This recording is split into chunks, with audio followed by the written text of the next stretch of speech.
Como a Cabalá influencia a maçonaria? Muitos maçons ouvem falar de Cabalá em livros e doutrinas maçônicas, mas a Cabalá não é explícita expressamente nos rituais maçônicos. E aí surge a dúvida: a maçonaria trata de Cabalá? A Cabalá faz parte da maçonaria?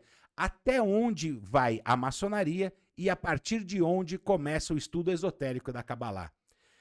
É o que a gente vai falar hoje. O Café e Maçonaria trouxe um irmão mestre maçom, especialista, estudioso da Cabalá, para falar sobre esse assunto e tentar lançar uma luz para aqueles irmãos que não conhecem muito sobre Cabalá. Então, se você quer saber mais sobre esse assunto esotérico, fica aqui com a gente, vamos carregar a nossa caneca de café e na volta a gente entra nesse papo.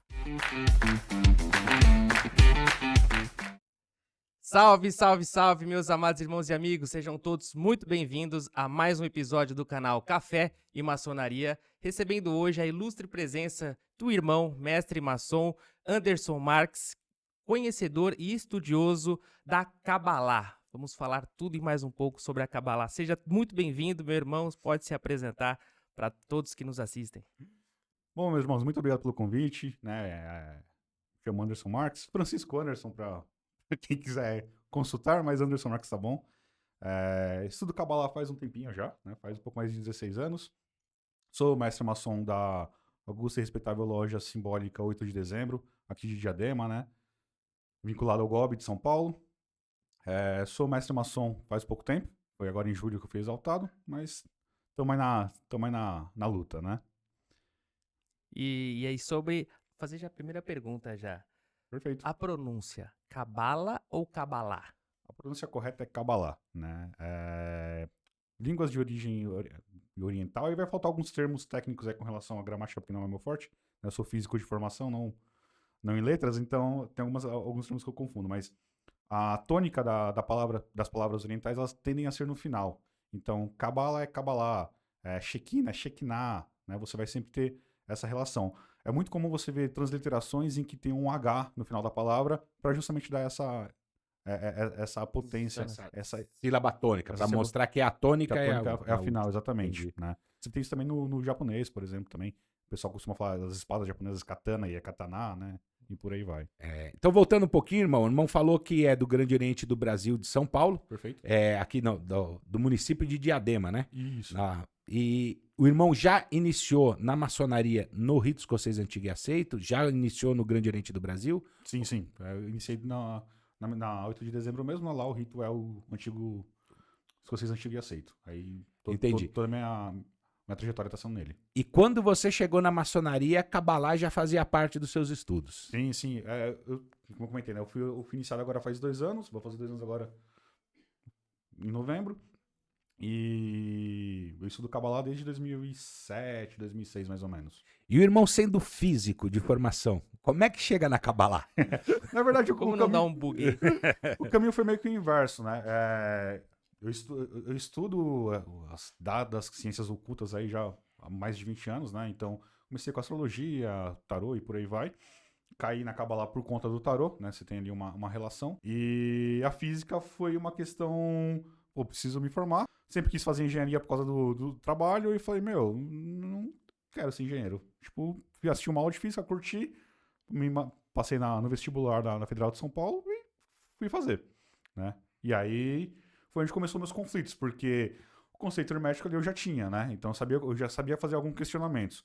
Quando você chega na física e você descobre que a gente não tem certezas, a gente tem mais dúvidas que certezas, eu comecei a ponderar, falei, tá, se eu não tenho certeza, eu tenho dúvida, eu não posso refutar nenhuma teoria, né? Se o cara, eu estava até comentando com o irmão Léo, é muito fácil o pessoal falar que Deus não existe pensando no conceito físico da situação, mas justamente pelo conceito físico, você não pode refutar a ideia de Deus. A gente conhece 6% do que tem no universo, sabe? 6% do que tem no universo. Cadê os outros 90 e poucos por cento? Por que eu não posso falar que Deus existe, né? A massa que dá origem ao Big Bang, na teoria mais conhecida por todo mundo, ela expande através do nada. Como nada? Né? O que faz ela sair do... Então, assim... O que era o nada, né? O que era o nada? Tem um episódio no curso de... na matéria, de estudo da matéria, que pra mim é sensacional. Quando a gente começa a entender o que é o elétron. Ah, o elétron ela faz isso, o elétron faz aquilo. Tá, alguém viu o elétron? Não. Alguém sabe o peso de um elétron? Não. A gente estima baseado nas reações que ele causa. Então isso pra mim, pensando com uma visão cética que eu sempre tive, foi muito legal, me ajudou a desenvolver muito essa busca por respostas no meio hermético e por aí vai, né? E aí eu acabei caindo na maçonaria, que a gente sabe que questionamento é a base de tudo. Legal. Antes de falar da historicidade, onde surgiu a Cabala, para quem está nos assistindo, para explicar o que é, afinal, a Cabala? Cabalá, a gente tem um problema muito sério, porque assim, hoje é muito fácil você achar livros sobre Cabalá, que eu gosto de usar o termo hermético porque você expande a ideia, tá? Abrange todos. Abrange tudo, perfeito, irmão. Não fica preso à ideia do judaísmo, né? Mas a Cabalá, ela foi, de forma concisa e clara, divulgada pelos judeus, né? A gente tem o primeiro escrito, que vai ser o Sefer Yetzirah, o primeiro livro escrito considerado sobre Cabalá, que é o Sefer Yetzirah, ali do século X, se não estiver enganado agora, né? Mas ele já remete a alguns textos escritos mais escondidos do século VI. E a gente vai ter o Zohar, escrito ali no século XII, 1300 e alguma coisa, né? Que vai ser onde a Cabalá vai ser realmente explícita, vai ser divulgada para o mundo fora do judaísmo que a gente vai ter. Então, a Cabalá, como tradição judaica, ela é uma tradição para estudo do Torá, para estudo das leis de Deus, por si só. Quando você vem para o hermetismo, você tem alguns conceitos também ligados à religião, né? Ao religare do yoga, ao religare do conceito de religião se ser como um conceito dogmático. Mas você vai ter essa ideia do se voltar à sua essência com o divino. E aí, a alquimia ela vai trazer vários elementos ali, você vai ter bastante sincretismo com várias coisas. E a gente pode entender, então, que a Cabalá, dentro do hermetismo, ela vai ser mais uma estrutura de desenvolvimento do homem, né? Ela vai ter duas visões muito, muito importantes, que vai ser chamados de caminho da serpente, ou caminhos do raio, né? Que uma vai remeter à evolução do ser vivo, né? Então, você saindo do seu aspecto mais material, mais profano, mais mundano, até o contato com o divino, e o outro vai ser um processo de criação. Você recebendo uma inspiração de Deus e criando, através de todos os conceitos, algo físico, algo no plano material. Então tem um sentido, além de místico, mais ocultista nessa forma. O que eu quero dizer é o seguinte, na interação, assim, não é só... o estudo da Cabala não é só introspectivo. Trabalha de alguma forma para que se manifeste alguma coisa? Sim. Na verdade, o grande ponto da Cabala é que assim, ela funciona como uma estrutura de processo. O pessoal que mexe com processos profissionalmente consegue entender todas as etapas através da árvore da vida, né? A árvore da vida vai ser, o signo mais famoso da Cabala. É uma estrutura... Dê licença, irmão, vou até mostrar aqui. Pode pegar. Essa estrutura aqui, né? Então você vai ter 10 esferas, 22 traços ali que ligam elas, né? A árvore da vida, ela vai ser difundida, né? Na verdade, a imagem dela, ali a partir do século XII, com um livro chamado Bahir, né? Que eu não me recordo agora o nome do rabino, né? Mas ali que ele vai realmente mostrar como que era o sigilo. Até então, né? A Cabala ela era uma tradição oral. Né? Até se você pega alguns livros, vão traduzir Cabalá como a tradição, receber a tradição, né? Ou a tradição recebida, ou a tradição oculta dos judeus e por aí vai. E na verdade não, Cabalá por si só significa tradição, ponto. Né? O que acontece é que você tem uma ideia de... Os rabinos passavam para os judeus iniciados ali aquela tradição de forma oral. Né? Como eu comentei, você vai ter ali no século XIII, a inscrição dos livros que vão difundir aí a Cabalá para o mundo externo ao judaísmo. Então a Cabalá é esotérica com S, porque só era revelado àqueles iniciados. Sim, nesse sentido com certeza. Nesse sentido com certeza. Entendi. Né?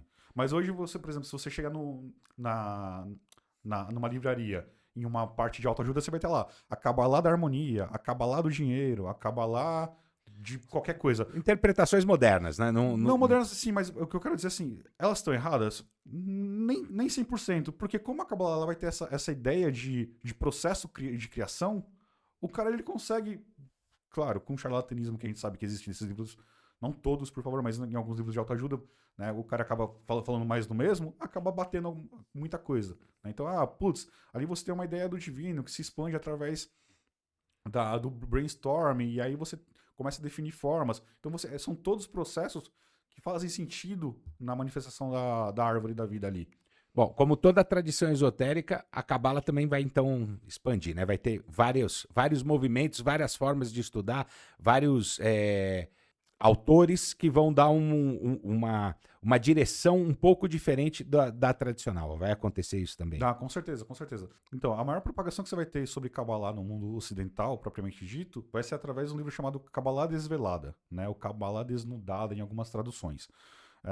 Ele foi até traduzido pela editora Madras aqui no Brasil e foi lançado no começo dos anos 2000, né? E ele é um livro de um alemão chamado Rosenroth, né? Que vai falar sobre a ideia da Kabbalah com essas nuances alquímicas, astrológicas, né?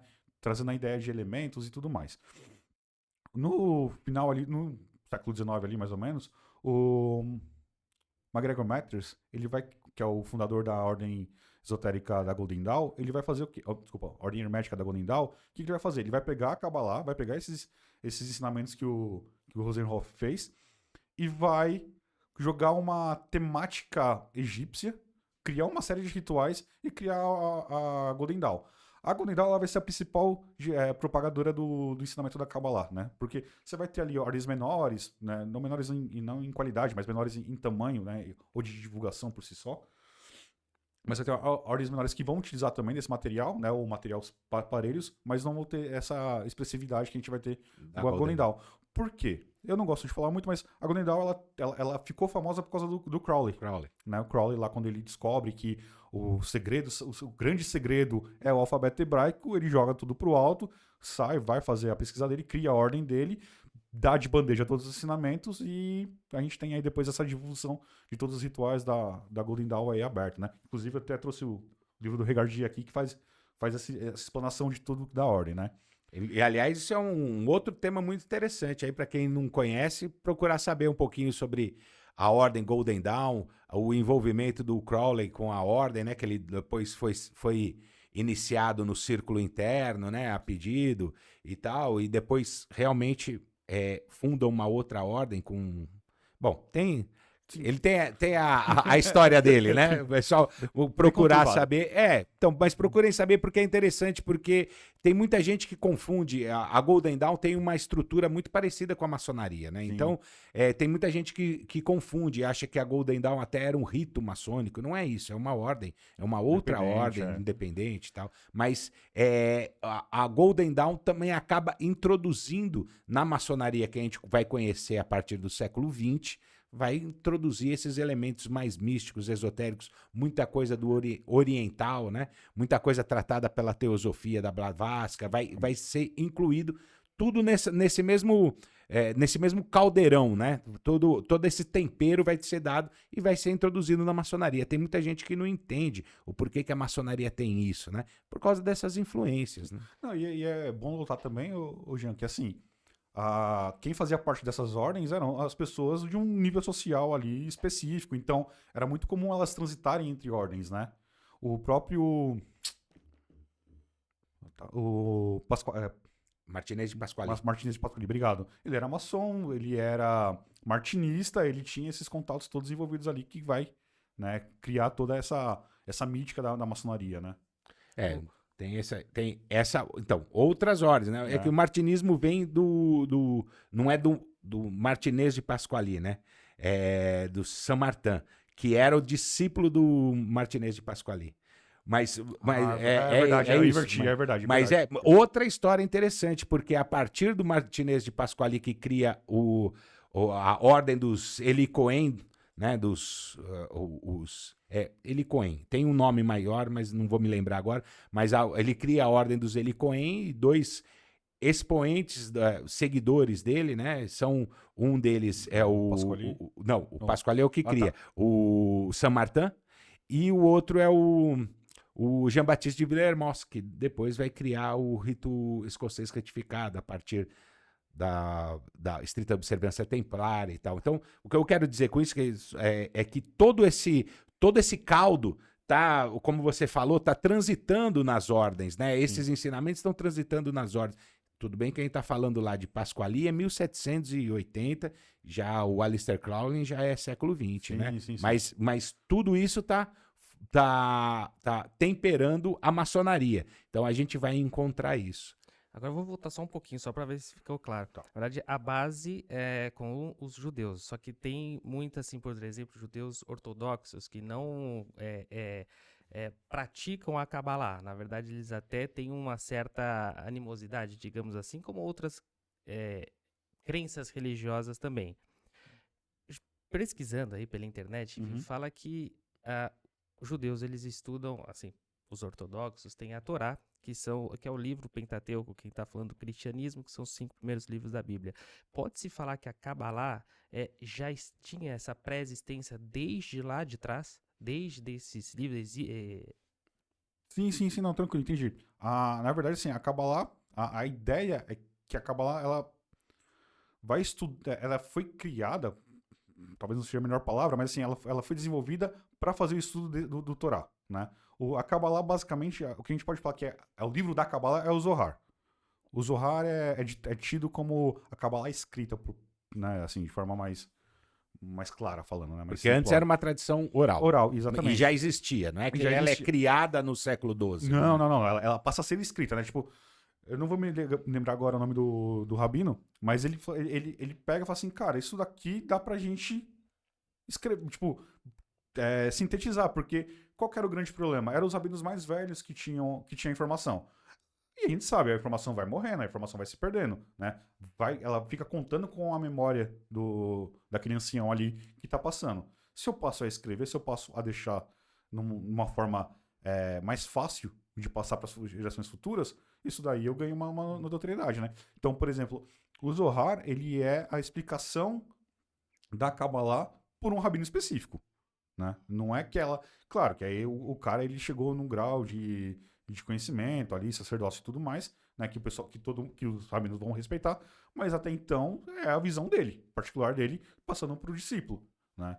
A gente não pode querer abranger que todos os judeus, 100% daquela época, pensavam iguais. Como hoje a gente sabe que não são todos os padres que pensam iguais, não são todos os pastores que pensam iguais, então, né? Mas tem um pensamento generalizado ali. Quando você volta isso para o passado, qual que era o grande ponto? A Kabbalah, ela era ensinada para homens, apenas homens, mulheres não tinham esse acesso. Era ensinada para homens, com filhos que pudessem se manter a casa, né? Então, já tinha que ter um primogênito ali que pudesse assumir as responsabilidades da casa, porque ele tinha que ter 40 anos ou mais para ter para ser iniciado nos mistérios. Porque até então entendia-se que a partir do momento que ele fosse iniciar o processo dele ali estudando, ele ia ter que ter um aprofundamento, ia ter que ter uma dedicação, se não 100%, quase é isso, né? Então, respondendo a sua pergunta, sim, já a Torá e os estudos da Torá já eram baseados na Kabbalah. Talvez não seja explícito, na Torá você não vai enxergar a árvore da vida ali, que é como comentei, é o símbolo mais conhecido. Mas a manifestação dos deuses ali você vai enxergar, né? O que eu já ouvi também, me corrija, ver se faz sentido ou não. As palavras, a comunicação dada aí, eu vou voltar mais ainda, vou lá para Moisés. Tá. O que ele escreveu, que foi determinado por ele, ficou ali nos 10 mandamentos. O que foi falado que ele não pôde escrever seria, em tese, a Kabbalah. Faz algum sentido? Eu não vou falar que não faz sentido, tá? Não vou refutar isso aí, porque aí mexer com histórico assim tão antigo, acho que é meio complicado você fazer a refutação 100%. O que eu acho meio complicado é que, assim, a gente sabe que já é, não sei se datado como verdade absoluta, mas já tem uma linha de pensamento muito forte que já confrontou, e os 10 mandamentos são pedaços do livro dos mortos egípcios, né? Se você pega ali centenas de tarefas que o egípcio tinha que ter ou ter realizado ou seguir para ter uma passagem pro Duat ali coerente, os 10 mandamentos estão ali dentro, né? E aí existe aquele, vou usar mito, talvez afetando alguns caras mais ortodoxos, mas existe um mito que Moisés foi criado no Egito. E aí ele sendo criado no Egito, ali pardo, faraó... Ele aprenderia, teria tido contato com esses ensinamentos. Tem um autor chamado Christian Jacques, ele é egiptólogo, né, de formação, tem até uma curiosidade que ele passou a lua de mel dele no Egito, fazendo uma tese de doutorado dele. Então, o cara deve ter amado, né? Ele é francês, o cara, diz a lenda que ele tá meio perturbado hoje, né? Ele já é um pouco mais velho, mas ele Deve ter sido a maldição da múmia. Pode ser, isso. Pode ser. Mas ele escreveu alguns livros muito, muito bacanas, né? Tem um livro chamado Ramsés, que ele vai é uma coleção de 5 livros, e ele vai explicar ali a biografia do Ramsés, seguido... Claro, tem uma novelização, obviamente, né? Mas é uma novela histórica. Então, ele conta os pontos principais da vida de Ramsés II, seguindo ali que ele descobriu pelos hieroglifos e tudo mais. E aí ele atribui a Ramsés II a contemporaneidade com Moisés. Né? Moisés ele vai ser o irmão de criação dele e tudo mais. E aí tem até a passagem do Êxodo, a questão das 7 pragas e tudo mais no livro. Historicamente é bacana, não sei se é tão realista. Por que eu tô enrolando tanto nesse ponto? Porque os livros eles só vão ser escritos ou descritos quase 1.300 anos depois de Ramsés II. E aí eu te faço uma pergunta. Hoje, século XXI, 2024, o que a gente tem de história validada do ano 700? Quase nada. Quase nada, é pouca coisa. Eu falo isso também. Então, assim, é muito difícil, cara. Se você isso hoje, pensando que a gente tem todo um arsenal de ferramentas e técnicas de preservar conhecimento. Pensa lá, sabe? Tipo, quase 3.000 anos atrás. Como é que você conserva esses ensinamentos? Então, eu acho que tem um pouco da passagem mítica ali da fábula para você criar um interesse maior ali para as pessoas entenderem. Pelo amor de Deus, eu não estou refutando que Moisés existiu, não estou refutando os conhecimentos que ele passou, não é isso. Mas talvez a ideia de que ele realmente teve os conceitos ali...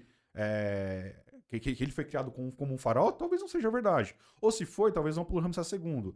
Mas um fato é, a doutrina que ele cria, né, que ele desenvolve, que ele escreve, ou que ele passa para frente, ela tem uma fonte muito próxima com o egípcio. Elementos muito, muito semelhantes, sem dúvida. E aí a gente pensando em todo o conceito histórico que existiu naquela região, que era uma região minúscula, cara, faz muito sentido sim você ter ali uma origem desses pontos, né? A gente sabe que o Egito ele tem lendas e lendas sobre misticismo pesado, esoterismo pesado, né? A Mork, lá que é a Rosa Cruz, ela tenta se tornar uma das divulgadoras desses ensinamentos e tal, mas a gente sabe que, cara, muita coisa ali também foi inventada ali para ganhar um marketing e tudo mais, né? E também nem se consegue saber exatamente como era o pensamento daquele tempo dos egípcios, por exemplo, né? A gente tem muito escrito, muito estudo, só que você não pode afirmar que era assim. Mas eu também, estudando essas figuras históricas das religiões, você encontra muitos pontos mesmo de conexão entre uma doutrina ou uma tradição de um povo sendo transmitido em uma outra religião, de um outro povo. Isso acontece muito. Sim. Eu vejo bastante. A concepção do avatar de Deus ali, né, do Messias, ela é muito conturbada, né? Porque quando a gente pega... Porque você vai ter... Eu tô fugindo um pouco do tema, até para essas coisas, mas assim, quando você pensa ali no Oriente, que você vai ter o Buda, né? Ou o próprio Krishna, um pouco antes. Depois você vem para Mitra, aqui no Ocidente, o pseudo-Ocidente, Oriente Médio e tal. Oriente Médio. Né? Depois para Moisés e Jesus, você vê que as lendas que cobrem todos eles são lendas que são muito parelhas ou muito próximas, né? Tem uma tendência ali de que o quanto aquilo ali é exclusivo de um cara, ou, nossa, todos passaram por aquele rito de passagem, né? Então, e dependendo do ângulo que você estudar, você vai até entender que é a mesma história sendo recontada. Sim. Também pode acontecer. Isso é da crença, né? Cada um tem a crença que... Sim, aceita exatamente. Agora, então, só para eu entender. Perfeito. Vamos tentar colocar não um ponto final, né? Mas colocar uma linha. A Cabala é uma ferramenta para estudar o esoterismo escrito no Antigo Testamento, na Torá, por exemplo? Poderia falar que é isso? Eu poderia falar que ela é uma ferramenta para você estudar a Torá. O esoterismo acho que fica por conta da modernidade. Porque eu fico muito preocupado em falar que é o esoterismo, Porque o esoterismo, ele é muito datado como... Datado não, mas... Taxado. Taxado, obrigado. Ele é muito taxado como algo fora da religião, né? A gente acaba entendendo que esoterismo é esse estudo interno e tudo mais, mas dentro da religião acho que fica meio complicado de você taxar isso. Mas sim, é isso. Porque, não, mas você falou uma coisa interessante, porque é o seguinte, existe uma diferenciação moderna dos estudiosos modernos a respeito de esoterismo, misticismo e ocultismo. Se você entender que esoterismo com S, né, que a gente está falando esoterismo com S, ele é uma doutrina passada só para iniciados, e iniciados não quer dizer que seja uma ordem iniciática. Um iniciado em uma religião, por exemplo, ele vai ter ensinamentos que só são passados para aquelas pessoas que participam daquela religião. Isso aí seria o esoterismo que você vai encontrar em todas as religiões. Perfeito. O misticismo, pelo que os estudiosos identificam, né, atualmente, o misticismo é tudo aquilo que não seja ortodoxo da religião. É um entendimento, uma compreensão da religião, mas não da forma oficial que aquela religião declara. Esse seria misticismo. Tratando a Cabalá de um estudo sobre estamos falando da Cabalá judaica, né? Perfeito. O estudo da religião judaica, que não é nem sempre aceita por todos os religiosos, aqueles que não aceitam podem entender que a Cabalá seria o misticismo.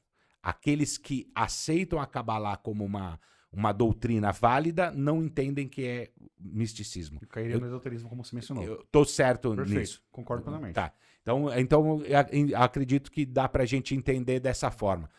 A Cabalá vai ser uma forma de interpretar alguma coisa esotérica que esteja escrito nos livros sagrados do judaísmo, Isso. por exemplo. Se você pensar na Cabalá judaica, seria exatamente isso mesmo. Mas não tem só a Cabalá judaica. E aí começa a criar mais confusão começa ainda. o caos, exatamente. Isso. Aí, como eu mencionei, quando você tem ali o Rosenroth escrevendo a Cabalá desnuda, ou revelada, que seja, você vai ter, então, essa propagação de Cabalás ou interpretações da Cabalá para o mundo ocidental, né?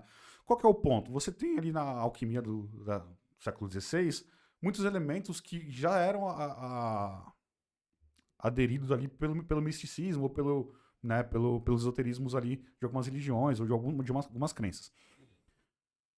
Com isso, com esse sincretismo, então, desses ensinamentos alquímicos com a Cabalá, acaba nascendo o que eu gosto de chamar, não estou falando que esse nome seja um nome real em si, mas que eu gosto de chamar de Cabalá hermética. Por quê? Porque você vai ter a Cabalá, né, com o conceito dela ali de estudo da evolução, pensando nos ensinamentos da Torá e tudo mais, só que com elementos voltados para outras tradições. Então você vai ter elemento da tradição da astrologia, né, que aí sem defender crença ou não, mas que é utilizado ainda hoje por muita gente. Você vai ter a questão dos elementos da alquimia. Você vai ter, então, os planetas e os metais da alquimia também estão muito presentes ali. Então, a Cabalá ela acaba tendo essa visão. Você vai ter um outro grupo, que aí já de uma origem mais martinista, ali pegando aquele gancho, que vai falar, não, mas se a Cabalá é judaica, ela também pode ser cristã. E aí ele vai tentar remeter o estudo da Cabalá baseado no Novo Testamento, já saindo da Torá. E aí tem todo um preceito de estudos, que no final acaba, né, sendo a mesma coisa. Você vai ter o estudo da manifestação de Deus, de como Deus vai ali gerar um processo de evolução, de criação dentro do universo ali da crença. E aí é o entendimento de Cristo através do estudo da Cabalá. Por isso o Cabalá cristã existe. Sim. Cai num ponto Porque você falou do martinismo e eu tentei fazer essa relação. Estou pensando aqui comigo se teria essa relação aí.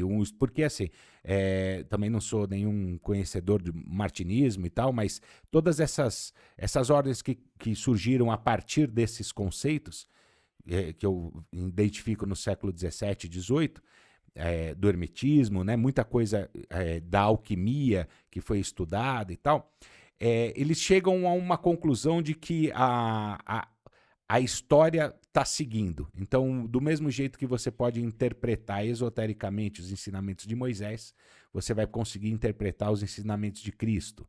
Então, por isso eles juntam tudo isso. A Ordem Rosa Cruz, né, vai trazer um pouco disso também. Se você pensando na Rosa Cruz da AMORC, que é a mais difundida e divulgada no Brasil hoje, ela não faz referência a Cristo. Então ela acaba sendo uma ordem mais aberta nesse conceito, né? Você pode ter qualquer... O martinismo também você pode ser de qualquer religião em si, mas a Rosa Cruz ela não faz nenhuma referência a essa visão do cristianismo. Ela vai ter uma roupagem mais voltada para o egípcio, né? Entendi. O martinismo não. A própria Tom, que é a... Tradicional Ordem Martinista. Perfeito, obrigado. A própria Tom, ela já vai ter essa roupagem cristã, né? Porque o martinismo tem a roupagem cristã. A SCA, que é a Sociedade das Ciências Antigas, ela vai ter uma roupagem cristã, porque ela também é martinista. Então, o martinismo ele tem essa Mas visão. é daí que surge a cabala cristã? A cabala cristã, ela surge a partir do martinismo. Eu não vou lembrar agora o nome do autor, me desculpa, mas ela surge a partir do martinismo. E aí você tem essa visão, porque como que acontece? Lembra que eu comentei que quando você estuda a árvore, você tem um caminho de ascensão, um caminho de queda não, mas de criação, né? A cabala cristã, ela vai estudar basicamente essa ascensão. Então você vai ter ali o Jesus, né, saindo do mundo profano, tendo a ascensão dele através dos desafios e das contendas, dos milagres que ele tem que causar, até chegar ao estado crístico ali, que vai ser, na Kabbalah, vai ser a esfera de Tiferé. Né? Você vai ter uma esfera. E aí, quando você remete isso a outras mitologias ou religiões, você também vai encontrar todos os seres crísticos, todos os messias nessa esfera. Então, Buda vai estar ali, Moisés vai estar ali, Mitra vai estar ali e tal. O que vai diferenciar das religiões? Por que a Kabbalah hermética acaba me sendo mais interessante? Para mim, é mais interessante. Porque a visão de Tiferé para a última esfera, né, para onde está Deus, basicamente, é o caminho que o Messias vai seguir. Então, por exemplo, Jesus, ele segue o caminho do meio. Ele vai de Tiferé para Keter direto. Então você fala, mas ele é especial. Não, ele passa por ritos de passagem diferentes. Quando você fala de Mitra, ele segue um rito de passagem mais bélico. Então ele vai para uma esfera chamada Geburah, que é uma esfera mais voltada a essas questões de guerra. Quando você fala de Buda, ele vai para um lado mais de misericórdia, de benevolência, então ele vai para Resed, né? Então, que é outra esfera parelha ali. Quer dizer que essas são esferas menores desculpa. Quer dizer que esses são messias menores que Jesus? Não. Quer dizer que eles tomaram caminhos diferentes e eles têm um foco diferente de chegar a Deus, né? Então, quando você pega para estudar a Kabbalah cristã, você vai focar nisso. Jesus saiu de Tiferé, foi para Keter, seguiu ali o caminho e tal. Quais são as consequências disso? Como é que você consegue tomar isso para sua vida, se desenvolver, crescer e por aí vai. Quando você pega a Kabbalah... E aí, até um ponto importante. Para mim, a Kabbalah cristã, ela faz parte da Kabbalah hermética. Ela não faz parte da Kabbalah judaica. Ela tem muito mais vínculo. Por quê? Porque você pegou uma tradição sua e jogou em cima daquele processo, daquela estrutura. Né? Você fez o que o alquimista fez, você pegou o que o astrólogo fez, você pegou o que o hindu fez. Porque isso é muito importante. E isso é muito legal, na verdade. Dentro da estrutura da árvore, você consegue colocar qualquer panteão nela. E faz sentido. Não é que você está martelando, forçando. Não, faz sentido. Você tem ali uma manifestação de Deus que ela é mais bélica. Né? Que no judaísmo vai ser o Deus que destruiu Sodoma e Gomorra. Né? Na mitologia grega é Ares, na mitologia nórdica é Tyr. Então você vai ter isso daí. Quando você leva isso pensando de uma forma mais abrangente como estudo, né? como uma forma de você evoluir, pensando em todos os mitos que foram feitos pelo homem, a Kabbalah hermética acaba sendo muito mais abrangente, né? E trazendo muito mais insights, pelo menos para mim, traz muito mais insights do que se eu ficar ortodoxamente pensando na Kabbalah judaica, que fica presa num livro único ali, dentro de uma fé, né, que talvez não seja a minha. Aproveitando, você está falando das esferas. Essas esferas são aquelas 11 que representam a árvore da vida, pelo que eu entendi. 10. 10. 10 esferas. Onde nós estamos nessas esferas, dessa árvore da vida? Tudo depende do seu momento de consciência. Então, tudo depende do momento que você está na sua vida. Eu gosto na palestra que eu dou sobre Kabbalah e maçonaria, eu gosto muito de falar dos ritos de passagem com os véus de consciência os risos de passagem não, com as passagens de grau da loja simbólica, com os véus de consciência da árvore, né? Então, existe uma esfera que é a mais inferior, chama Malkuth. Ela significa reino. E ela é atrelada ao mundo material. Dentro da maçonaria, eu entendo que ela é um mundo profano. É um mundo que não teve contato ainda com o divino ou com os ensinamentos dali. Existe um véu que separa essa esfera das outras, que é o véu de iniciação, né? Então, que remete ao nosso grau ali, o grau de aprendiz ali, o cara que passou. As próximas 3 esferas que geram ali são esferas de conhecimentos variados. Então, você vai ter um conhecimento intelectual, um conhecimento emocional, você vai ter um conhecimento até astral ali, espiritual, né? Quando você passa não a dominar, mas passa a compreender e ser responsável pela sua emoção, pela sua intelectualidade, pela sua intuição, você passa por mais um véu, você passa por mais um grau. E aí você vai para um grau onde tem uma estrela que brilha muito forte ali, que te traz uma luz, que te faz você ter uma noção do que é Deus. Você não conhece Deus, mas você passa a ter uma noção do que é Deus, né? Esse véu é o que te faz ficar, então, perto das próximas 3 esferas, que aí você vai ter o ápice da consciência analítica, o ápice do conhecimento intelectual, o ápice do conhecimento humano, emocional e o equilíbrio pleno disso tudo. Quando você passa pelo próximo véu, que é chamado véu do abismo, é o estado que você compreendeu a morte. E aí você chega nas 3 luzes maiores, né? Você passa para as 3 luzes maiores, ali você tem contato com a essência de Deus nas suas grandes manifestações, como a grande mãe ou o grande pai, né? Ou a essência plena que dá origem a tudo. Então, respondendo a sua pergunta, eu acho que pensando fisicamente, a gente está na última esfera, Malkuth, porque a gente vive um mundo material. Entretanto, dependendo do seu estado de consciência hoje, você está variando entre as esferas. Ela não é um ponto fixo. Ela não é um ponto fixo. Ela é um ponto que te mostra em qual estado de consciência você está. E isso varia, cara, por horas, por dias, por minutos. Hoje você está aqui tranquilo, pensando, a harmonia é plena, estou indo encontrar meus irmãos e fazer um dia feliz. Entra um cara, te fecha, você tem uma explosão. Transforma. Você sai de uma esfera... Te derruba da árvore. Tá ligado? Te destrói. Né? Então, assim, o grande ponto disso, de você entender a Kabbalah, eu saí da harmonia plena que é a Tiferé ali, que é a esfera do meio, e fui pro belicoso Geburah, eu precisava fazer esse caminho. Esse caminho Esse caminho que liga as duas esferas, eu chamo ele de justiça. Foi a minha transferência foi justa? Eu precisava gritar com o cara, eu precisava xingar o cara? Não, ficar nervoso. Ficar nervoso é um ato comum, né? Você tem uma emoção ali. Mas você precisava extrapolar, fechar o cara, brigar, bater, sabe? Tipo, não, às vezes não. Às vezes você pode mandar o cara seguir com Deus até o destino dele, né? Que seja bem longe do seu, por sinal. A Jean faz isso sempre, né? O tempo todo. Então, assim, eu acho que é muito... hoje, dentro do meu conhecimento, não dá pra você falar que você está no ponto fixo da árvore. Né? Você tem um plano material que todos os seres deste plano estão, e aí você pode ter uma variação de consciência entre eles. O que é um ponto muito legal? Existe no estudo da Kabbalah o que eles chamam de jardins do Éden, os 4 mundos. O que vai ser? Vai ser uma sobreposição de 4 árvores. E aí, para o espiritismo, isso é muito interessante. Já misturei outro assunto. No espiritismo é muito interessante porque vai estar com os níveis de consciência também do espírito. Então, a gente fala da maçonaria, que você tem os véus. Esses véus também são os véus que remetem às diferentes árvores.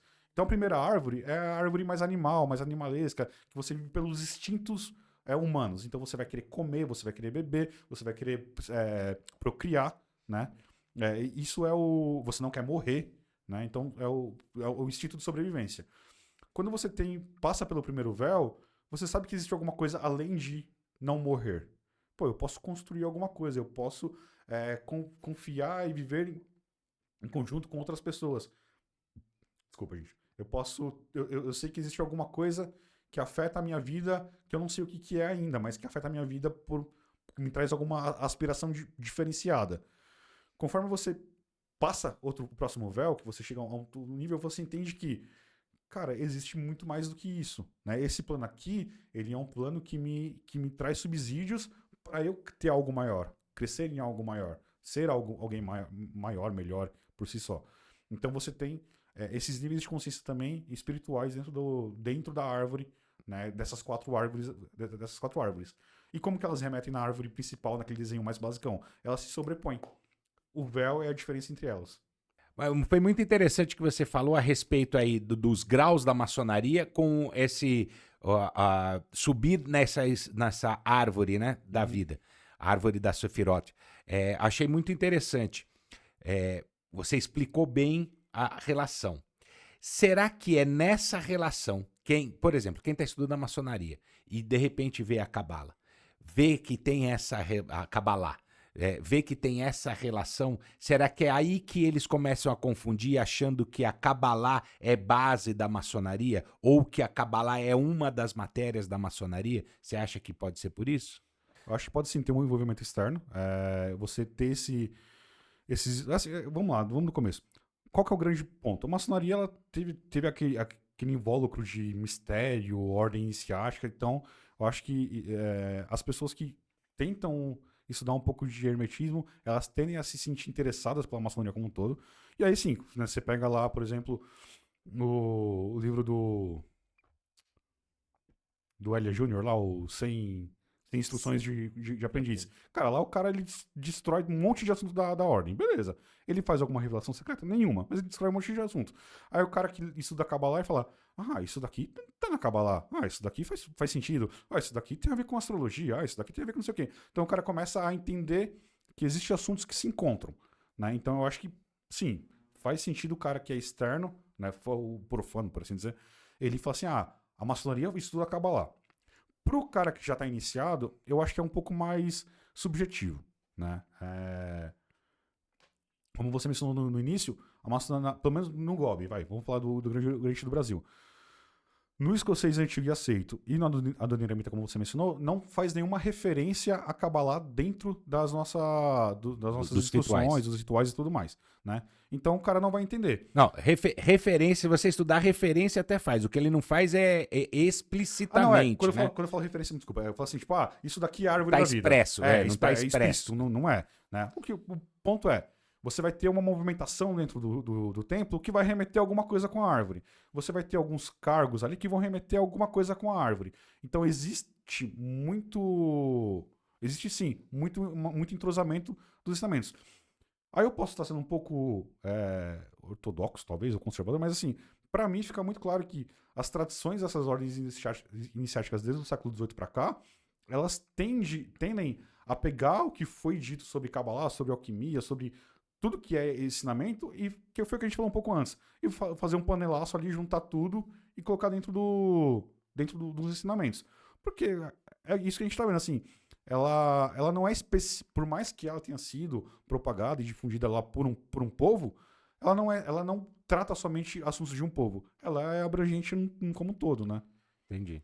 Aproveitando o gancho até, falando sobre essa relação Kabbalah, maçonaria, o templo maçônico, é possível identificar então essa árvore da vida, de repente, com os cargos, seria isso? Perfeito. Você consegue identificar ele tanto de forma geográfica, então a montagem da estrutura da árvore, as divisões que existem na árvore, e com o templo você enxerga isso, é nítido. Isso não é específico do nosso templo, né? Você vai ver que também várias naves de igrejas e sinagogas ali vão ter essa referência, né? Então acaba batendo. Mas geograficamente você enxerga. O Teobaldo Varoli Filho, né, no curso simbólico dos graus lá que ele escreve, no de companheiro, ele faz uma crítica que eu acho muito interessante, e eu gosto sempre de citar isso daí, porque tem um livro chamado Kabbalah e Maçonaria, que eu não vou citar o nome do autor porque eu não me recordo, que o que ele faz? Ele pega o que o Teobaldo escreveu e cria 200 páginas de teoria. Só que o que acontece? O que o Teobaldo escreveu foi: a Kabbalah, ela tem um ensinamento importante que tem entrosamento com a maçonaria, blá, blá, blá, blá, blá. O problema é que muitos irmãos que não conhecem a doutrina acabam fazendo uma referência literal das posições dos cargos com as esferas. Por exemplo, e aí põe lá um plot da árvore com os cargos, né? E aí fala assim, ou então fazem um equívoco de fazer de tal forma, e aí espelha a posição dos cargos e fala, isso está errado. Então o cara fala que está errado, põe um plot lá errado, e o que o cara no Kabbalah e Maçonaria faz? Ele põe aquilo como certo. Então assim, ou o cara que escreveu isso aí, ele teve um vislumbre de falar, não, ó, o Teobaldo tá errado, isso aqui faz sentido, ou ele não soube nem ler o que o Teobaldo escreveu. E pra mim foi isso que aconteceu, porque assim, as referências que ele faz, qual que é o ponto? Cada sefira, cada esfera, ela tem um padrão energético, né? E cada cargo do templo, cargo de um ritual, ele tem um padrão energético. Claro, o cargo ele só quer dizer aquilo? Não. Mas ele tem uma gama de ações que você pode referenciar com a gama de energias que a esfera tá querendo representar. Então, você falar que a esfera A ela pode ser o cargo B, C e D, tudo bem. Agora que a esfera A bate com a esfera com o cargo Z, não, cara, não faz sentido. Então ele faz alguns erros nesse ponto aí, que são os erros que o Teobaldo cita. Então, eu acho complicado você falar, com o cargo você bate? Não. Mas, por exemplo, eu não me recordo como que é a circulação do rito do Adoniramita. Mas no Rea, do Gobi, a circulação ela faz muito mais sentido. A movimentação que o mestre de cerimônia faz, interligando os cargos, faz muito mais sentido quando você pensa na descida da árvore. Entendi. Quando faz o giro, né? Quando faz o giro. Entendi. Mas agora, sua opinião, a opinião do Anderson. Uhum. Você acha que os cargos e as posições dos cargos foram montadas pensando na árvore da vida? Ou você acha que foi montado com uma outra ideia, só que a árvore da vida encaixa nos pontos? Então, eu tive uma aula muito interessante hoje, um pouco mais cedo, que eu descobri que as posições dos cargos do antigo e aceito não estão coerentes como deveriam ser. Então, pensando hoje, né, o que eu faço, o que eu tento fazer? A posição geográfica não bate, ponto. Que é o que o carinha tenta fazer. Então, você tem lá a posição 1 aqui, com Keter, ok, bate. A posição 2 não bate mais. A posição 3 não bate mais. A posição 4 não bate mais. Então, a posição geográfica não bate, ponto. Isso é um fato. Isso é um fato. Não tem como discutir isso, porque foi o que eu mencionei antes. A influência energética daquela esfera não bate com o que o cargo faz. Entretanto, há alguns pontos interessantes. Por exemplo, o primeiro vigilante no antigo e aceito, ele está na coluna do norte, né? E a posição da esfera que representa ele estaria no sul, né? No antigo e aceito não bate, mas no Adoniramita bateria, né? Então faria sentido, a coluna do sul estaria aqui representada pelo primeiro vigilante, a coluna do norte estaria aqui representada pelo segundo vigilante. Então, talvez as posições, quando elas foram plotadas ali, elas tivessem uma outra... talvez as posições estivessem talvez os cargos estivessem em uma outra posição originalmente, que bateria muito mais factivelmente com a árvore. Hoje, no antigo e aceito do Gobi, não batem. Tá, agora vamos lá, pessoal. Vou insistir um pouquinho nisso aí. Vamos lá. Vamos dizer que então as posições no passado, as posições estavam mais corretas em relação à árvore da vida. Mas você acha que quando inventaram essas posições, pensaram na árvore da vida? Ou inventaram sem nem ter esse conhecimento? Ou quem inventou, quem colocou daquela forma, nem pensou na árvore da vida, nem conhecia, mas ela encaixou perfeitamente e ajuda a aprender a respeito da maçonaria. Eu acho difícil acreditar que a pessoa não sabia. Eu acho que faz sentido o cara ter um conhecimento.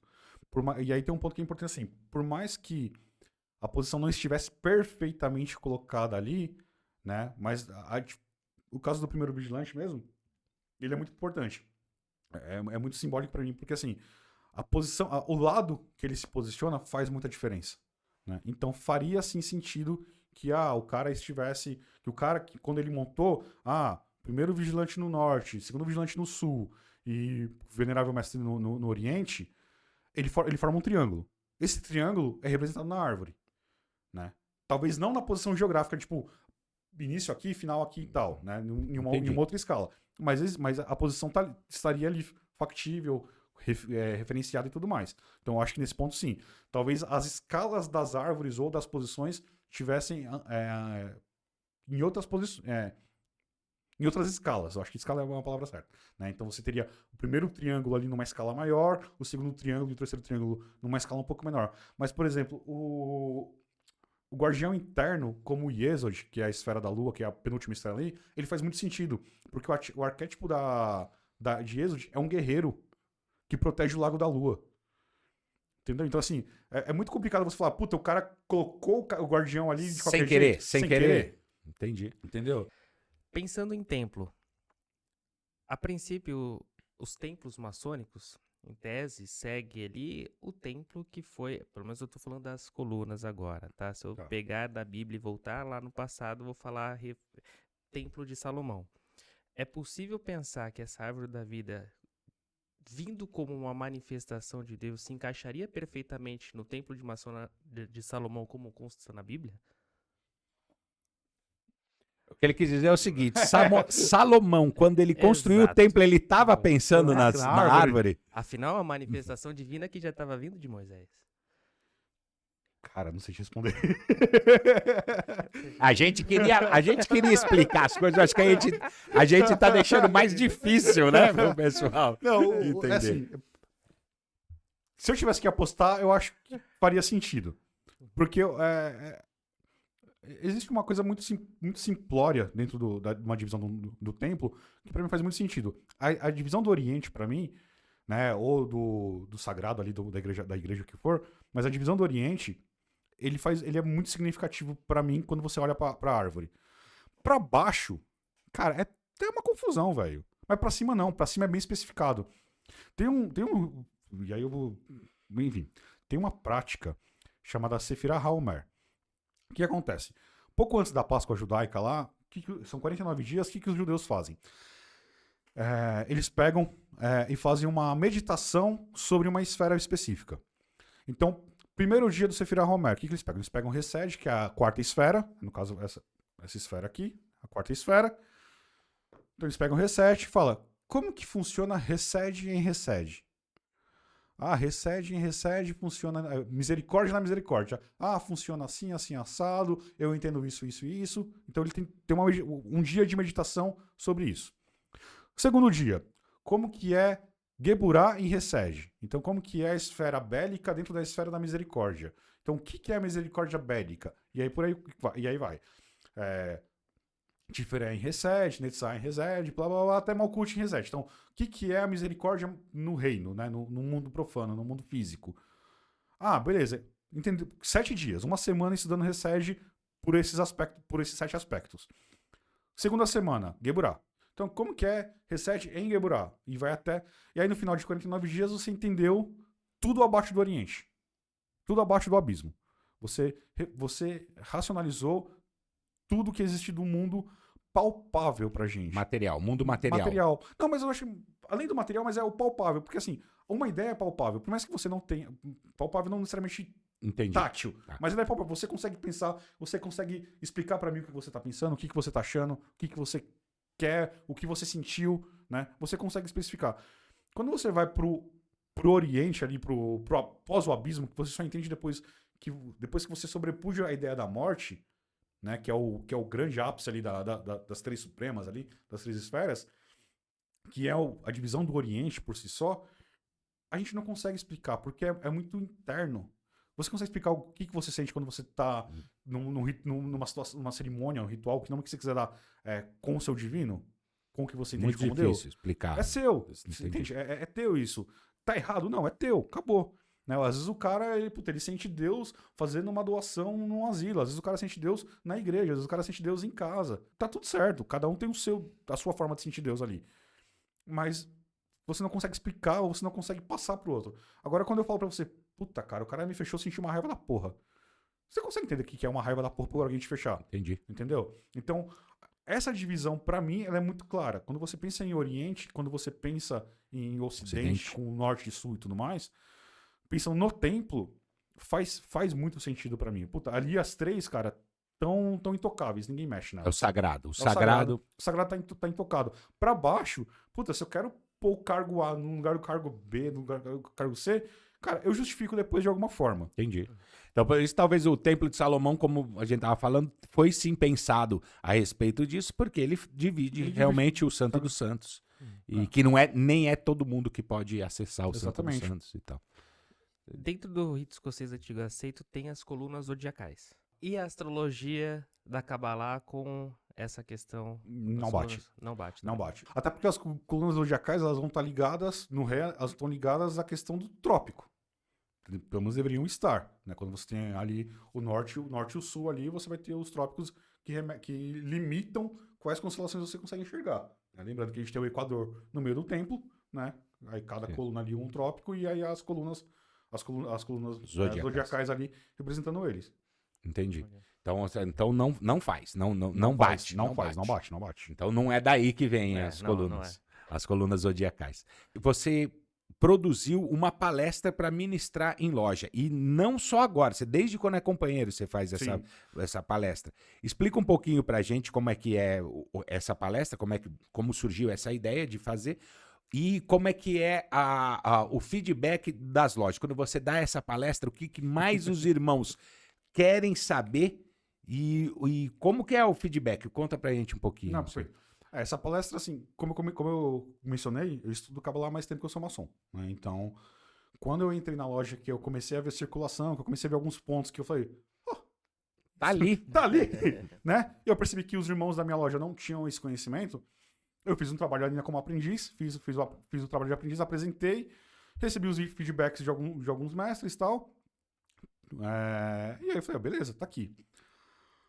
E aí tem um irmão, foi até na loja que a gente se conheceu lá, que é o irmão Bertelli, né? Ele falou, cara, transforma em palestra. Eu falei, cara, não. Ele falou, não, transforma em palestra e apresenta na minha loja. Então a primeira vez que eu apresentei essa palestra foi na Alquimistas da Luz do Golpe, né? Que é a loja do irmão Sérgio. E aí eu peguei e montei. Então, assim, eu peguei uma palestra que eu tinha montado para um outro grupo de uma outra ordem. Falei, cara, o que dá pra adaptar, usar e o que não dá pra usar e dá pra adaptar, né? Então, o que eu falo basicamente nessa palestra? Eu explico a brincadeira que a gente fez no começo lá. O que significa Kabbalah? Se fala Kabbalah ou Kabbalah, né? Eu faço essa orientação. Falo um pouco sobre a origem, então, das possíveis origens da Kabbalah dentro do judaísmo, né? Então, cito os livros, cito os rabinos que fizeram as escritas e tudo mais. Só que aí eu vou pra... Como o meu foco é Kabbalah hermética, então eu acabo indo também pro hermetismo. Então, cara, qual é o primeiro conceito? Aonde que Kabbalah tem a primeira origem? Onde o pessoal acredita que tenham? Em Pitágoras. Então, Kabbalah seria grega? Não, putz, seria egípcia porque Moisés pegou os ensinamentos dos egípcios. Tá. Aonde que ela se difundiu? Se difundiu com a Golden Dawn. Então eu faço essa abertura histórica também de como que ela veio. E aí eu vou para as estruturas. Então, o que tem na árvore da vida, que é o principal signo da Kabbalah?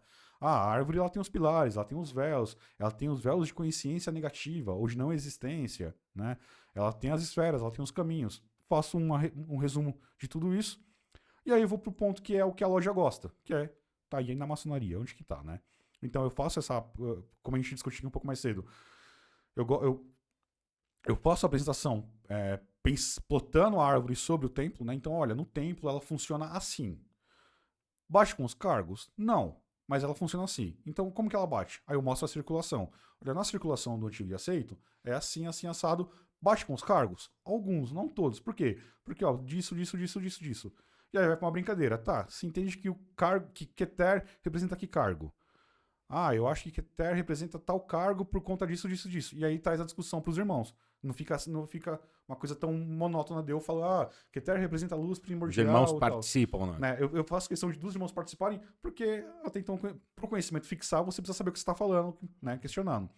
E aí, um dos feedbacks é isso. Tipo, cara, dá para entender por quê? Porque a gente discute, a gente brinca. A primeira parte, que é a parte de introdução, eu percebo que a maior parte dos irmãos acaba sendo um pouco massiva. Né? Por quê? Porque é muito conhecimento teórico de uma coisa que nem todo mundo gosta. Mas eu entendo que ela é um pouco necessária para você saber o que você está falando. Né? Não dá para chegar.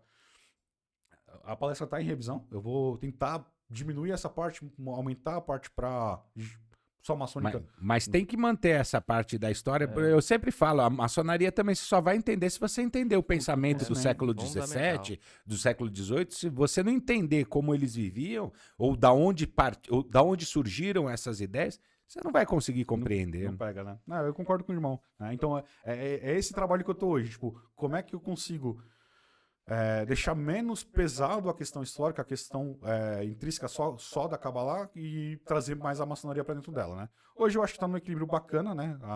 O feedback que eu tive da última palestra foi legal, os irmãos participaram. Foi engraçado que os irmãos discutiram entre eles, me deixaram meio que de lado, espectador, que eu acho que é importante mesmo, porque irmãos da mesma loja chegarem num entendimento próprio é importante, né? Eu acho que é legal. Tive alguns feedbacks também que eu achei que é o que eu tô absorvendo, tá? Irmão, eu achei que ficou um pouco mais pesado tal parte aqui, mas assim, é aprendizado e segue o jogo, legal. Né? Não muda. Mas eu acho que essa questão de, pelo menos nessa primeira, que eu chamo de introdução a Kabbalah, né? O nome da palestra.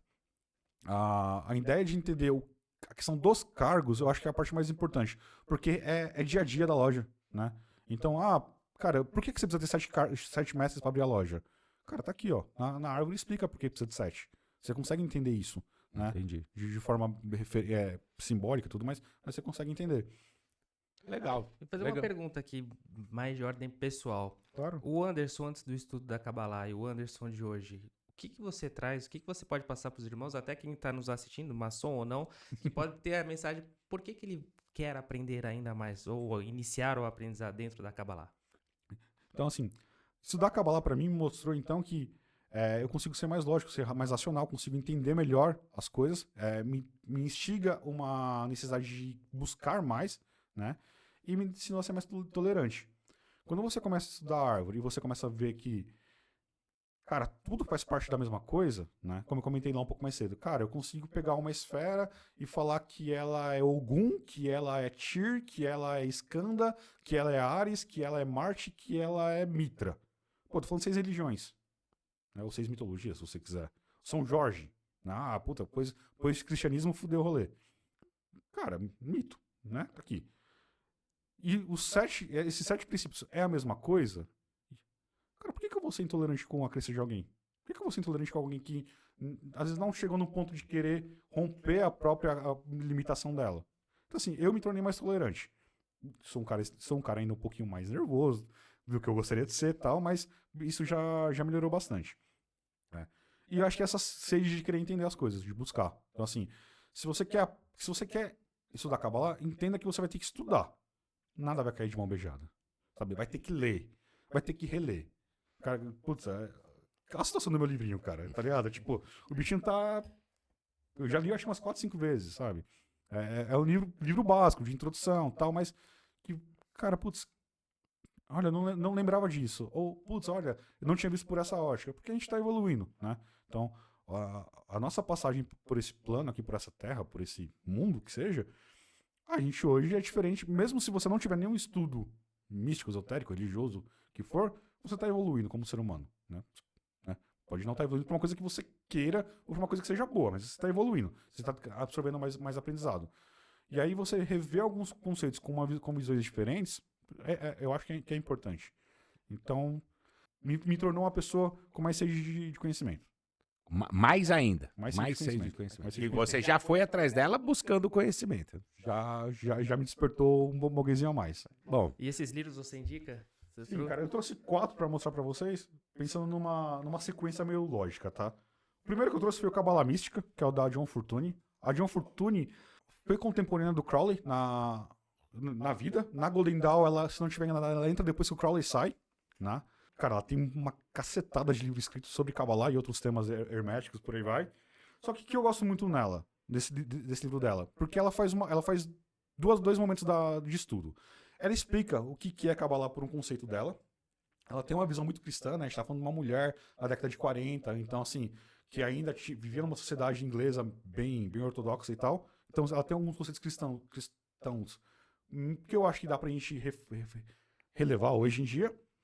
Mas na segunda parte, que ela começa a explicar as esferas, é muito interessante, né? Então ela compara pedaços do Sefer Yetzirah para fazer referência, ela traz informações sobre tarô para fazer referência, então ela dá uma visão geral bem legal do que é Kabbalah, né? Então, esse seria a introdução. Seria a introdução. Vamos começar a ler, vai começar Começa pelo com Kabbalah Kabbalah Mística. Mística. Principalmente para escrever corretamente o nome das esferas. Kabbalah, também, para escrever. Das esferas também ajuda bastante. Ô, pessoal, dá uma olhada depois aí na descrição do vídeo, eu vou colocar o nome de todos os livros que o irmão tá citando aqui, tá bom? Então, esse é o que é o começo. Aí, Esse é o beleza. começo. Esse é o mais legalzinho. Li esse aqui. Então, esse daí, putz, gostei. É um tema interessante, quero seguir mais fundo nele.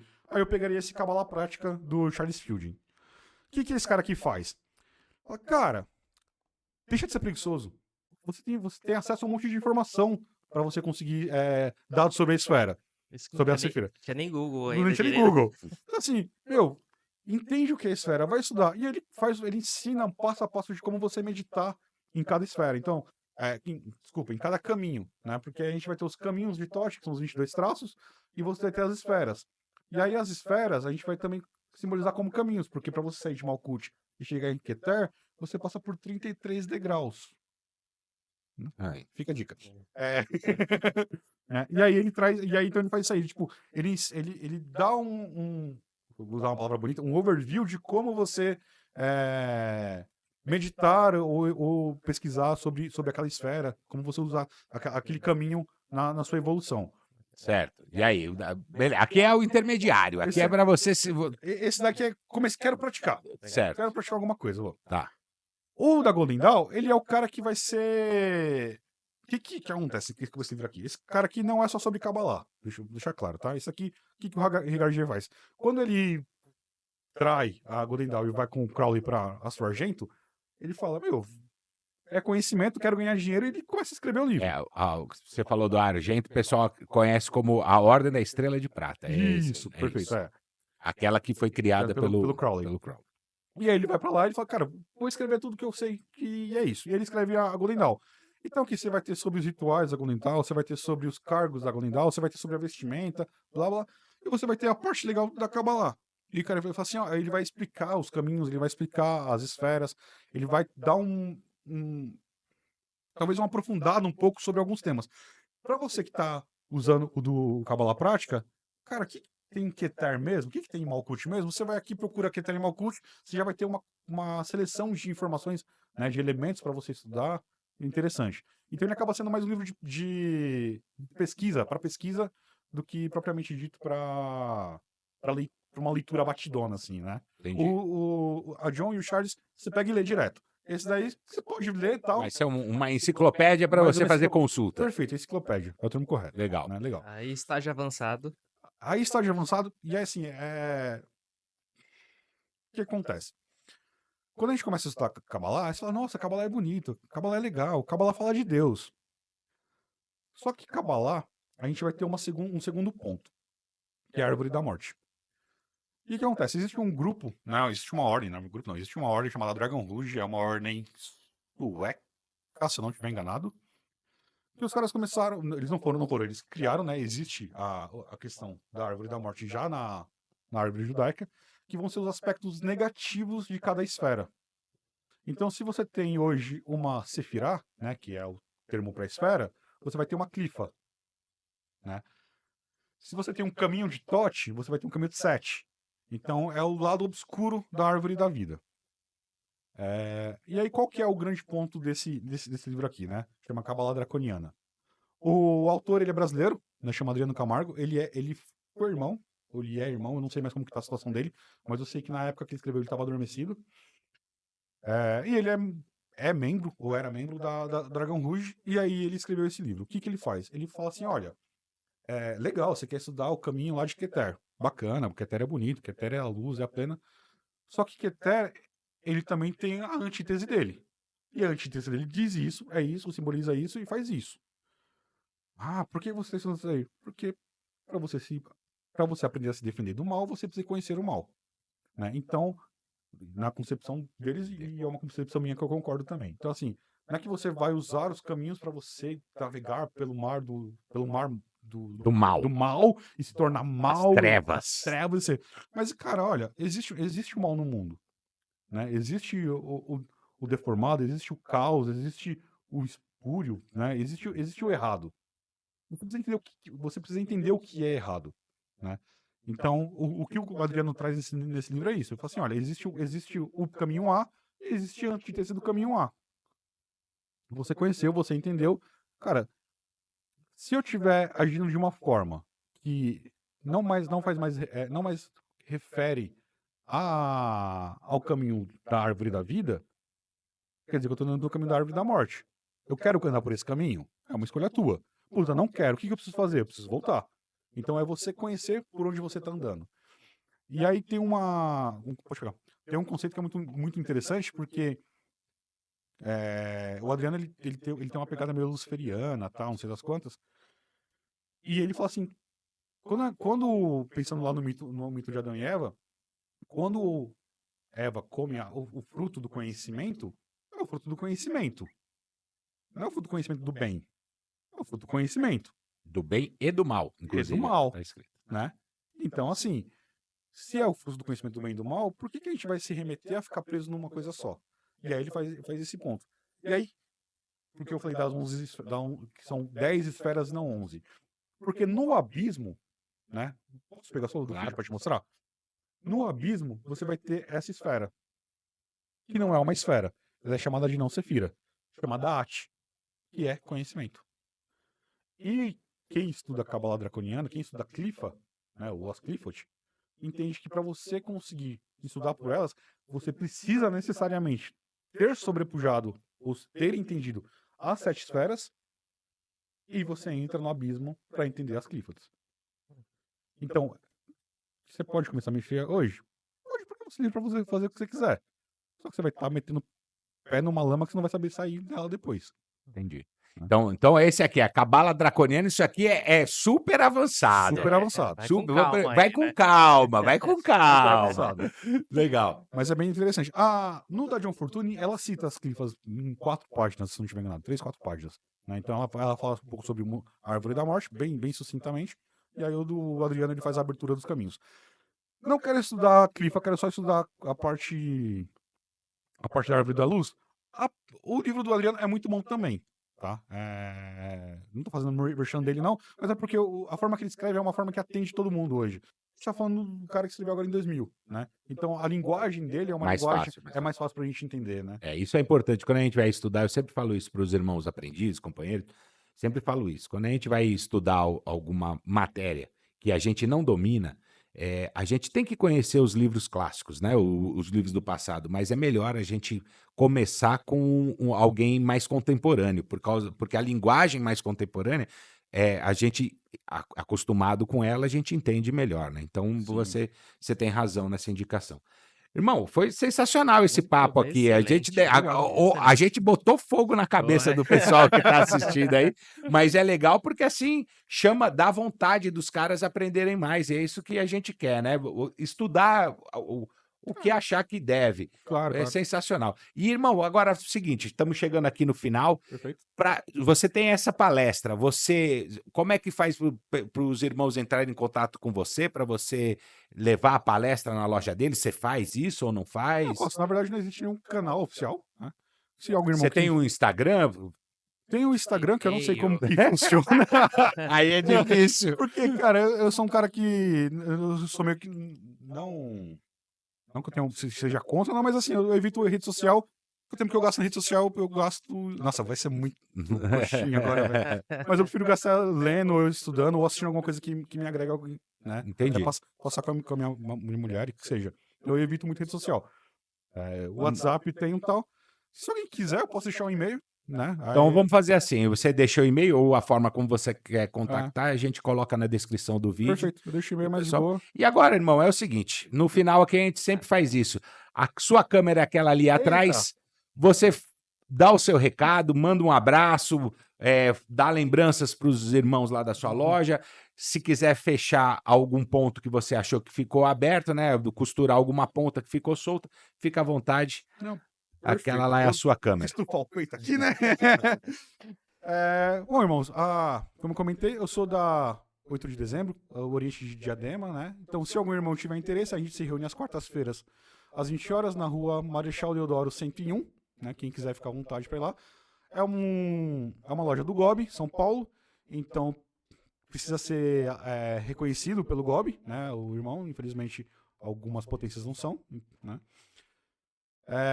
Sobre o fechamento, eu acho que eu, como entusiasta do assunto, então é meio complicado falar sem ser parcial, mas para quem busca realmente conhecer as coisas, conhecer de forma mais profunda os ensinamentos da maçonaria, da vida, que seja, né? Mesmo se tiver alguma religião, você consegue atribuir isso a ela.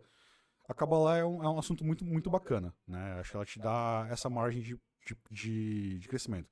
Se o irmão tiver uma visão um pouco mais agnóstica, também é interessante.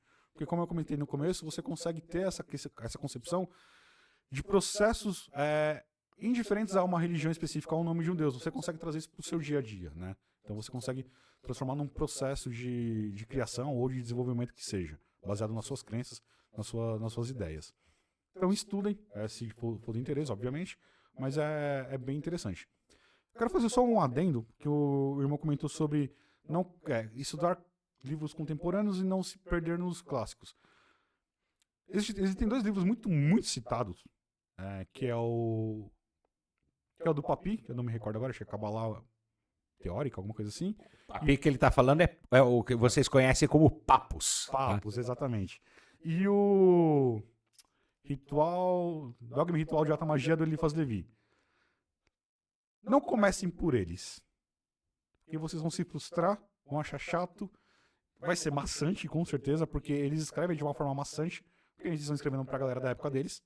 No meio do século XIX. Então, assim, não comecem por eles, por mais que você veja referência de que eles são os precursores da Kabbalah de forma mais clássica, que seja, não comecem por eles, né? De forma hermética que seja. De novo, dê uma chance para John Fortune, para Adriano que seja. Eu acho que acaba... Internet, cara, a internet tem um monte de coisa que você consegue dar uma pesquisada, né? Saber ponderar também é importante, mas o cara falou que você vai conquistar o mundo, sabe que é mentira, não vai. Né? Ele te ensina a conquistar o mundo, mas ele não conquistou ainda o mundo, ele não conquistou. É aquela brincadeira, né? Entra na maçonaria que você vai ficar rico. Isso aí. Então é isso daí. Não, vai estudar Kabbalah, vai chegar a Deus, não funciona. Mas tem muita coisa interessante. Então, acho que a mensagem, assim, é um estudo muito legal, muito interessante. Basicamente. Maravilha, irmão. E para quem chegou até agora... Então, agora a gente vai para aqueles agradecimentos. A mãe da voz está preparada para dizer qual vai ser a palavra misteriosa que quem nos assistiu vai escrever aqui no comentário para mostrar que assistiu até o final, deu aquela força pro canal, tá curtindo o papo. Qual é a palavra misteriosa de hoje? Árvore da Luz. Árvore da Luz. Olha que maravilha. É só escrever aí no comentário Árvore da Luz. E também é o seguinte, chegou até aqui... Já sabe, né? Já sabe. Tem que deixar aquela curtida, aquele like. O like e a curtida é o dedão pra cima, tá aí embaixo da sua tela. É facinho. Não custa... aliás, vamos fazer o seguinte, nós estamos chegando perto da Black Friday, então nós vamos fazer uma promoção. Não vai custar nada para você, você tem 100% de desconto para dar o like, beleza? Então não vai custar nada, você clica aí no like, dá aquele curtida, ajuda o canal. E também faz o seguinte, então você vai dar o like, se inscrever se não for inscrito e ativar o sininho para ser informado quando a gente tiver um novo episódio aqui no canal. Beleza? Obrigado mais uma vez aí por estar conosco esse tempinho. Espero que tenham curtido esse papo. Quer fazer um comentário, uma pergunta pro irmão? Manda aí no comentário, a gente manda a pergunta para ele, ele manda a resposta e a gente responde você aí, tá bom? Vamos interagir que ajuda bastante o canal. Beleza, pessoal? Então, muito obrigado mais uma vez e viva, viva, viva!